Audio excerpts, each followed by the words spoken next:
그 컨센 대비 실적에 대한 내용은 어제 라이브에서 다뤘으니까 오늘은 실적 발표 전에 제가 어떤 생각을 가지고 있었고 실적 발표를 통해 어떤 생각을 하게 되었는지 내용을 정리했습니다.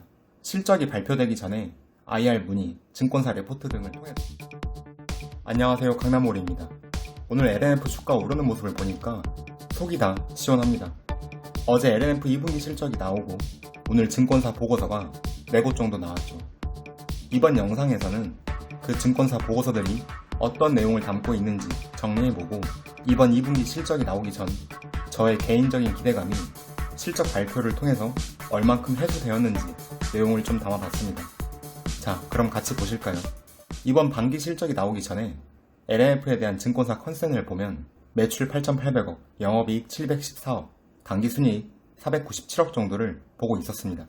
그리고 이번 공시를 보면 매출 8,600억, 영업이익 613억, 당기순이익 656억으로 컨센 대비 매출은 2% 빠졌고 영업이익은 14% 감소, 당기순이익은 32% 증가했습니다.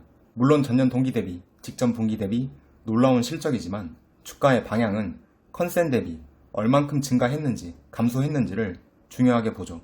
주식시장에서 자주 보이는 말이 있죠. 선반영.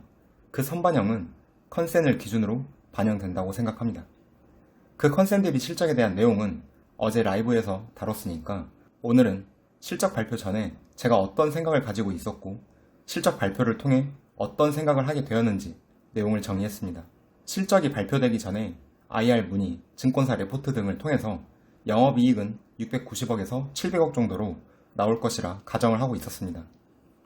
이 수치는 컨센 대비 낮은 수치였기에 2분기 실적 그 자체에 대한 기대감은 크지 않았습니다. 영업이익 690에서 700억에 대한 가정이 무리가 아니었다라는 것을 IR 부서에 한 번쯤 전화를 해보신 분이라면 누구나 쉽게 추정이 가능하셨을 것이라 생각합니다. 반면 당기순이익은 주가가 하락한 만큼 파생상품 평가 이익으로 컨센보다 잘 나올 것이라는 점도 추정은 가능했습니다. 무엇보다도 LNF를 들고 있을 수 있었던 것은 올해 하반기에 구체화될 해외 투자권에 대한 기대감 때문이었습니다. 사실 이게 컸죠. 그리고 실적이 컨센 대비 낮게 나오는 만큼 분명 무언가 호재가 될 만한 이슈를 내줄 것이라 기대를 했습니다.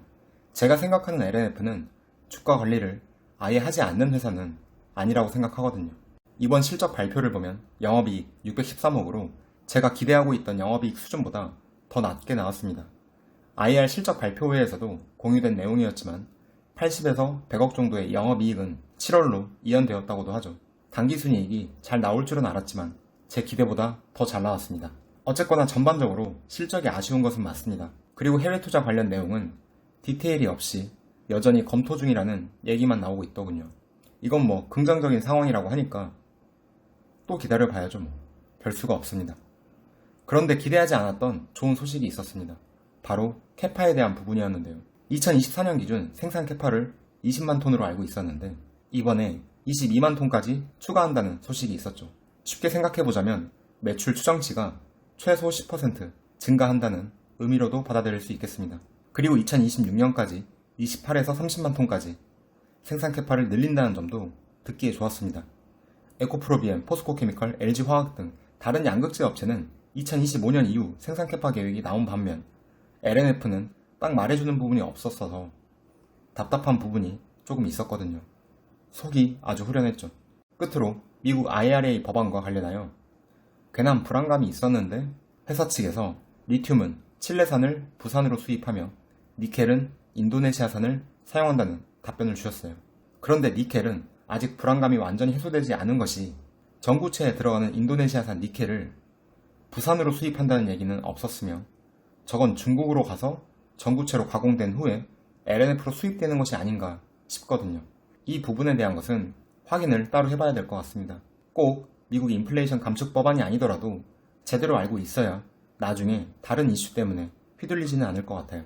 실적 발표 이전에 LNF에 대한 연간 실적입니다. 2022년 추정 매출 3.5조, 영업이익 2,800억 정도가 평균 컨센이었고 2023년은 매출 5조, 영업이익 4천억, 2024년은 매출 7조, 영업이익 5,500억이었습니다. 자, 그럼 증권사에서 어떻게 전망치를 변경했는지 보겠습니다. 먼저 하나투자증권입니다. 2022년 매출은 15%, 영업이익은 2.2% 증가시켰고 2023년은 매출 21%, 영업이익 9%, 2024년은 38%, 영업이익은 35% 증가시켰네요. 2024년 매출 컨센을 7조에서 10조까지 올린 점이 굉장히 흥미롭죠. 아마도 저 컨센은 현재 양극재 단가와 환율을 고려했을 것 같은데요.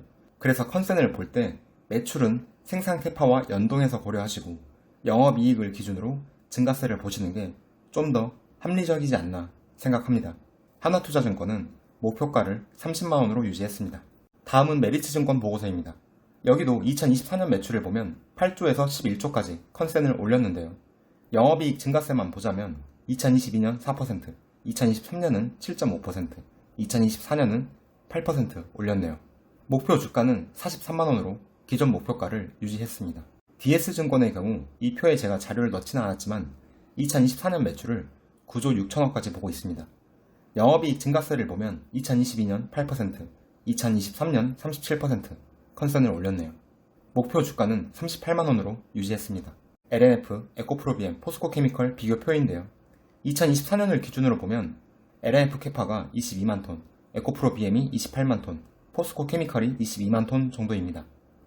그리고 시가총액을 보면 LNF가 9.2조 원, 에코프로비엠은 11.6조 원, 포스코케미컬이 12.2조 원이죠.